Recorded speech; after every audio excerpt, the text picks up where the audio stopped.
Сәлеметсіздер ме, құрметті көрермендер. Бүгін біз сіздермен картинаның қабырғасын жаңа тоқыма түрімен тоқумен танысатын боламыз. Ол үшін мен алдын ала осындай домалақ табан тоқып алдым. Оны екі түрлі түспен түрлендірдім. Ортасын қанық түспен, одан кейінгі жағын ашық түспен тоқып шықтым, және шет жағын қанық түспен тағы да тоқып шықтым. Енді одан кейін мен стойкалардың бәрін қиып шықтым. Оны алдыңғы видеоларда қалай қию керек, одан кейін жаңадан стойка қалай қою керек, оны алдыңғы видео сабақтардан көрген болатынсыздар. Мына стойкалардың бәрін қиып жаңадан стойка қойып шықтым. Енді осы стойкаларды қиған жерлері көрінбей қалатындай тоқудың түрімен бүгін таныстырмақшымын. Ол үшін маған 3 трубочка керек. 3 трубочканы мен қазір 3 стойканың жанына жапсырып аламын да, ары қарай веревочка в 3 трубочкамен тоқып шығатын боламын. Ол тоқыманың түрімен де өткен видеоларда танысқан болатынбыз. Қазір мен мынаны үшеуін 3 стойканың артына жапсырып аламын. Стойкаларымызды жапсырып алдық, енді кеттік. Веревочка в 3 трубочки уже білетіндер біледі. Так, мына бірінші трубочканы мына стойканың артына жапсырған болсақ, бірінші, екінші стойканы аттап, мына екі стойканың үстінен өтіп, мына үшінші стойканың артынан өткіземіз. Мына екі стойканың үстінен үшінші стойканың артына өткіземіз. Мына бірінші, екінші стойканы аттап кетеміз. Одан кейінгі келесінде тоже мына стойканың артынан шығып тұрса, бірінші, екінші стойканы аттап, үшінші стойканың артына тығамыз. Артынан өткіземіз.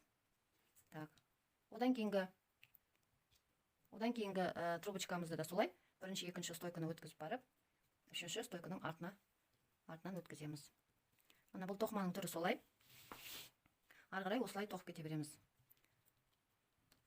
Уже ары қарай бірінші, екінші стойка деп санамай-ақ, мына қай трубочка, ең соңғы трубочка қай стойканың артынан шығып тұрса, мына бірінші трубочканы сол келесі стойканың артынан шығарып кете береміз уже.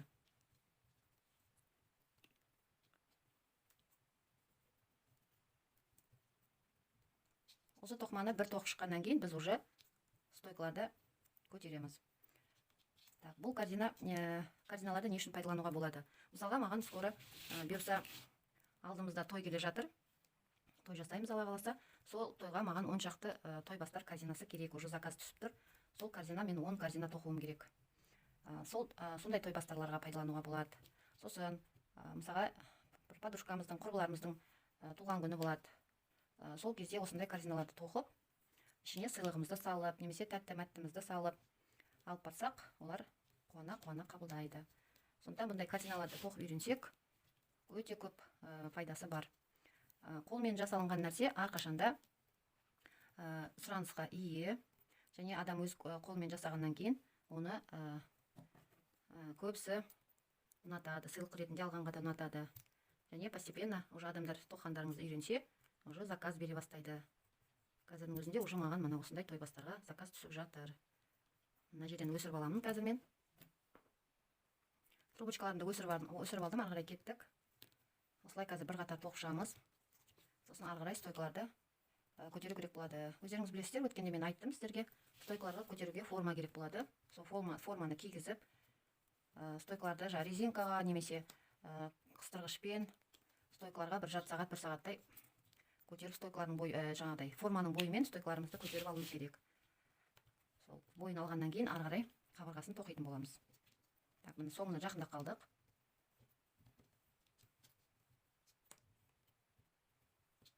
Так, міне соңына жақында қалдық. Осылай біздің жаңағыдай қысқартқан жерлеріміз осылай ненің ішінде, осы тоқыманың ішінде қалып кетеді да. Жоқ, қазір әлі де бар екен. Қалып кетеді да, көрінбей қалады өсірген жерлеріміз.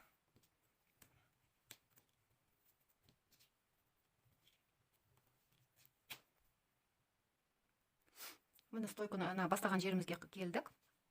Мына жерде менің уже екі трубочкам уже бітті. Ары қарай уже маған керек жоқ. Мына жерге кірелеп екі трубочканы кигізіп жіберемін қазір. Мына бір трубочкам қалды. Қазір бұл трубочкамды да қысқарта тастасам да болады, немесе кейін пока тұрады, стойкаларды көтерген соң осы трубочкаға тағы бір трубочка жалғап, ары қарай тоқуға қалса да болады. Енді біз қазір формамызды кигіземіз. Мына өткенде тоққан кардинамыз сіздермен. Формамызды осыған кигіземіз да, уже стойкаларымызды көтереміз. Бұл рет мен стойканы көтерудің басқаша жолын көрсетейін. Мына стойканы аламыз. Соны келесі стойканың артына өткізіп барып, былай көтереміз. Так, мына немізді мен немді кигіземін қазір, резинамды.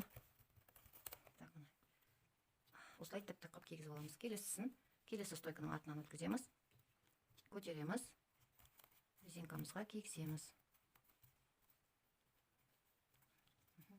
Осылай тік болатындай кигізу керек, чтобы кішкене осы форманы алып қатып қалатындай. Ары қарай солай кете береміз. Әр стойканың артына апарып, сол жерден бұрып, резинкамызға кигізіп отырамыз. Тағы біреуін көрсетейін. Так, осылай ары қарай резинкамызға кигіземіз. Осылайша мен қазір барлық стойкаларды көтеріп шығамын. Стойкаларымызды мына көтеріп шықтық. Уже бір басын бастап соңына дейін келем дегенше, уже стойкаларымыз мына осындай көлемді алып тұрды. Енді біз ары қарай тоқуды бастаймыз. Жаңағы бір штук қалып еді, неме трубочка қалып еді ғой. Оны қысқартып тастадым да, қайтадан мына екі трубочканы баш жұмсақ жағын қиып жібереміз да. Момент клей капать етіп. Міне екі стойканың артынан екі трубочка осылай клей етіп шығарып алдым. Енді өткен сабақтарда біз осы тоқыманы тоқыған болатынбыз, веревочка из двух трубочек деген. Оны тоқыған кезде былай астынан шығып тұрған трубочка әрқашанда бірінші жүреді да, одан кейінгі трубочка оның үстінен өтіп барып, мына стойканың артынан шығатын еді. Міне осы тоқымамен бастаймыз тоқып қазір. Одан кейінгі, енді уже артынан шығып, үстінен шықты. Енді келесі трубочка қайтадан осы астынан шыққан трубочканың үстінен барып, стойкалардың артына өтіп шығады. Осылай астыңғы трубочканы бірінші жіберіп, одан кейінгіні былай тоқып шығамыз. Тоқу барысында стойкаларды тегіс түсу үшін біраз көтерілгенше тегістеп сөйтіп отыруларыңыз керек. Және мына нелеріңізде, тоқымаларыңызда тығыздап, тартыңқырап сөйтіп отырыңыздар. Осы тоқуды қазір біз бастаған жерімізге дейін тоқып шығамыз қазір. Бұл тоқуды уже білесіздер. Астыңғы трубочка бірінші түседі, соның үстінен барып, екінші трубочка шығады. Мыналайда да солай. Астына түседі, соның үстінен барып, артына шығады. Осылай мен қазір бастаған жеріме дейін тоқып шығамын. Сосын тоқыманы кішкене өзгертеміз. Мына біз жаңа тоқымамызда бастаған жерге келдік. Енді мына жерде мына стойка, мына трубочканың үстінен шығарып едік алдыңғы тоқымада, енді астынан шығарып отырамыз әрқашанда. Әрқашанда емес, енді осы бір қатарды үстінен шығарып тоқимыз. Мына трубочканың үстінен шығарып тоқып шығамыз. Көрдіңіздер ма? Просто шығару несін өзгертеміз. Мынау үстінде болады, мынау оның астынан барып не болады. Солай, мынау опять үстіне шығады, мынау оның астынан барып өтіп тоқылады. Так, мынау үстіне кетеді, мынау астынан өтеді. Мынау қайтадан үстіне шығады, мынау астынан өтеді. Тоқымамыздың өзгеруі осылай. Осының өзімен кәдімгідей узор шығаруға болады. Қазір мен мына жерде былай өсірем. Сосын так, мына жерден өсіріп алам, мына жерден өсіріп алам қазір. Мына осылай біз ары қарай тоқи береміз. Так, мына трубочканы үстіне шығарып, мынаны астынан өткізіп барып, стойканың астына өткіземіз. Осы екінші тоқуы кішкене бақылап отыру керек, қадағалап отыру керек. Әйтпесе, мына трубочка астынан шығып кетсе, ол кезде узор бұзылып кетеді. Сол үшін мынаны көтеріп отыруымыз керек әрқашанда. Сол трубочканың астынан шығып отыру керек. Мына жерде де қайтадан көтеріп, соның астынан шығару керек. Так, осы тоқумен қайтадан бас жағына дейін тоқимыз қазір. Оны бастаған жерімізге келдік. Жаңа бірінші қатарда мына трубочканың үстінен шығарып тоқыған болсақ, екінші қатарда мына трубочканың астынан шығарып тоқыдық. Енді қайтадан келесі қатарымызды, мына трубочканың үстінен шығарып, стойкалардың артынан шығаратын боламыз. Солай қайтадан бір қатар тоқимыз. Одан кейінгі қатарда да қайтадан мынаның үстінен емес, астынан шығарып не қыламыз. Солай осы тоқыманы бізге керек көлем болғанша соңына дейін осылай тоқып шығамыз. Бірінші қатарды үстінен шығарсақ, екінші қатарды астынан шығарып отырамыз. Қазір мен уже мына қатарды қайтадан үстінен шығарып тоқып шығатын боламын. Солай өзіме керек көлем шыққанша осылай кезек-кезек бір қатар үстінен, бір қатар астынан шығарып сөйтіп тоқи беремін. Содан біздің қабырғамыз әдемі узор болып шығады. Негізі мына тоқыманың бір жақсы жері, бір узорды үйреніп алсаңыздар, ары қарай сол узордан әртүрлі узорлар шығара беруге болады. Негізі бұндай корзиналар базарда қымбат тұрады. Сол үшін біз жаңағыдай өзімізге керек жарақты тойларымыз бар, әртүрлі сыйлық жасайтын адамдарымыз бар. Сондайларға өз қолымызбен істеп апарып отырсақ, өз қолымызбен істеп жүрсек, өзімізге де үнемді болады. Елге де жаңағыдай қуаныш сыйлай аласыздар.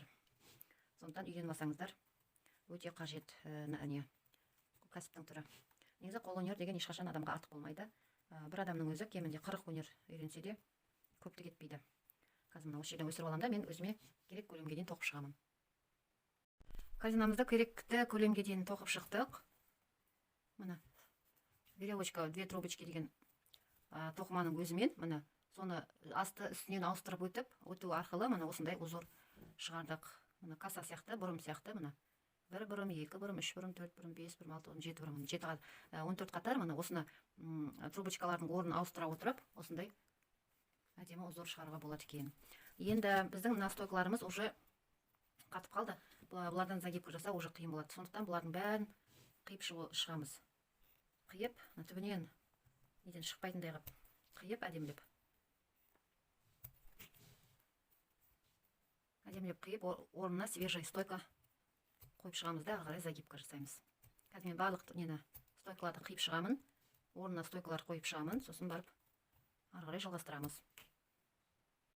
Стойкаларымызды қойып біттік. Енді біз сол өткендегі видеоларда жасаған загибка сияқты примерно сондай, но кішкене сәл ғана өзгешелігі бар.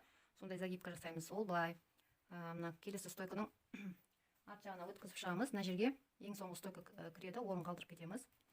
Так, осылай стойкалардың артына шығарамыз. Одан кейінгісін алдыға шығарып, мына стойканың артына шығарамыз. Одан кейін аны қайтадан келесін ананың артынан мына келесі стойканың былай қарай шығарамыз. Қайтадан көрсетейін. То есть міне қайтадан көрсетейін. Міне бірінші мына стойкаларды артына шығарып аламыз.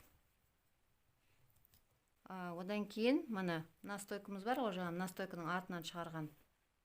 Так, мына бірінші стойка. Узорына қарап отырамыз, міне мынандай каса шығу керек.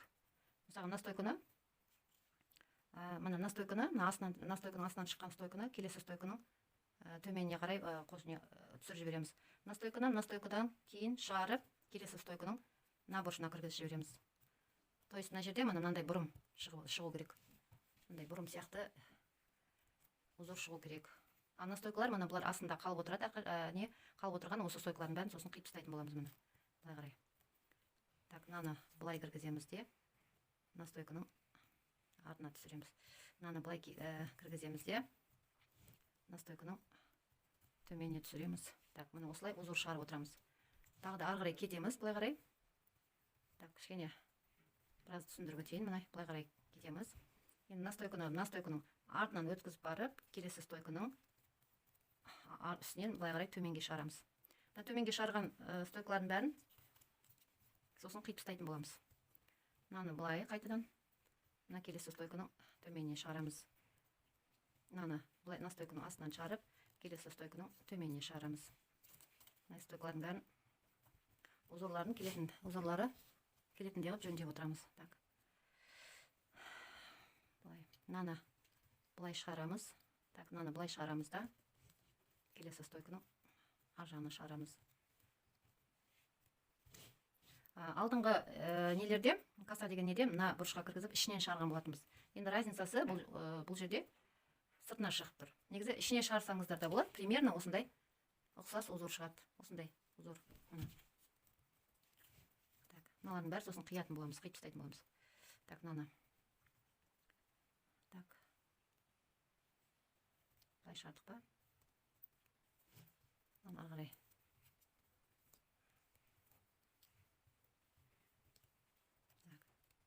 Мына стойканың астынан өтіп барып, келесі стойканың мына бұрышынан шығарамыз. Мынаны қайтадан мына стойканың алдынан шығарып, келесі стойканың артына шығарамыз. Так. Қазір бәрін шығарып болғаннан кейін қайтадан бәрін жөндеп шығатын боламыз. Так, былай шығарамыз да, мына стойканың ар жағына саламыз. Мына жерде де солай, мына стойканы былай ар жағына шығаратын боламыз. В общем, былай да белгілі болады. Мына ұзынырақ стойканы, мына келесі стойканың астынан кіргізіп, одан кейін стойканың алдынан шығарамыз. Одан кейін мына стойканы келесі стойкадан астынан өткізіп, келесі стойканың үстінен төменге қарай шығарамыз. Одан қайтадан мынаны былай.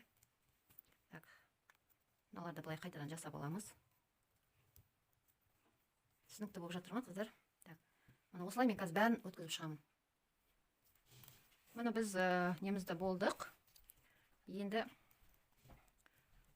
бәрін тартатын жерін тартып,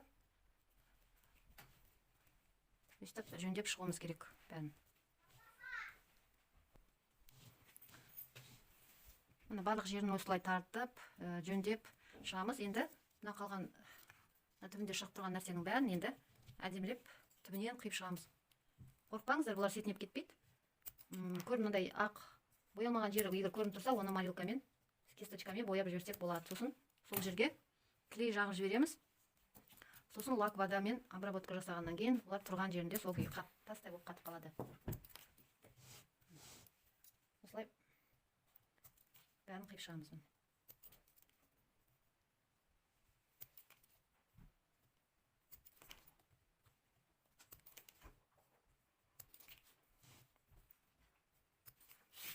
Мына өстіп бір тойбастарымыз дайын.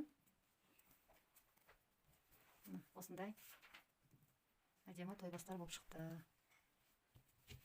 Енді келесі видеоларда кездескенше сау саламат болыңыздар. Подписка жасап, лайк басып қойсаңыздар, бұдан да басқаша озулар оқып көрсететін боламын.